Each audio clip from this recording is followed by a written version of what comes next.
તમે જાગતા રહો, કેમ કે તે દહાડો અથવા તે घड़ी તમે जानता नहीं। सो हालेलुया।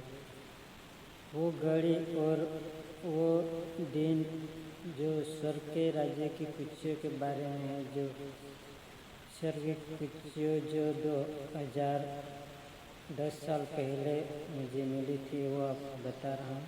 जो वो दिन और वो घड़ी वो साल में एक बार आता है और उससे पास करना होता है, जो रात्रि की घड़ी होती है। सो हम देखेंगे कि 10 कुमारिकाओं के बारे में।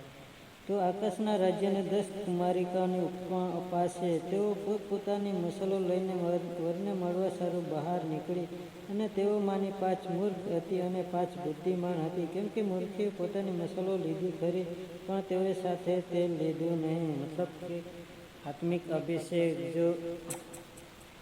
जो तेल के बारे में आत्मा का तेल के बारे में बताया जाए। पण बुद्धिवंते पोतानी मसलो साथे पोतानी कुप्पीमां तेल लीधुं अने वरने आवता वार लागी, એટલામાં તેઓ સર્વ ઝુકા ખાઈને ઊંઘી गए।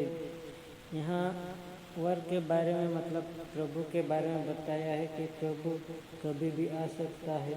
અને મધરાતે બૂમ પડી કે જો વર આવ્યો, તેને મળવાને નીકળો। ત્યારે સર્વ કુમારિકોએ ઉઠીને પોતપોતાની મસલો તૈયાર કરી, અને મૂર્ખે બુદ્ધિવંતીઓને કહ્યું કે તમારા તેલમાંથી અમને આપો, કેમ કે અમારી મસાલો હલવાઈ જાય છે।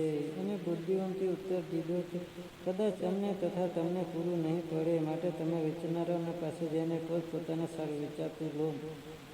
અને તેઓ વેચાતું લેવા ગયા, એટલામાં વર આવી પહોંચ્યો, અને જેઓ તૈયાર હતી તેઓ તેની જોડે લગ્ન જમણમાં ગઈ, અને બારણું બંધ કરવામાં આવ્યું।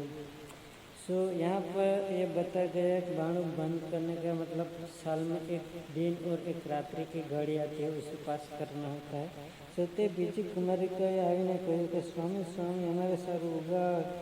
અને તેણે ઉત્તર દીધો કે હું તમને ખચિત કહું છું કે હું તમને ઓળખતો નથી, માટે તમે જાગતા રહો, અને તે દહાડો અથવા તે ઘड़ी તમે જાણતા નથી। सो यहाँ पर बताया गया है कि वो घड़ी, वो महत्व का दिन, वो बड़ा दिन जो स्वर्ग के राज्य में महत्व का दिन मनाया गया है, वो आने वाला है और थोड़े ही दिन बचे हैं। सो हम उसी दिन के लिए तैयारी करें।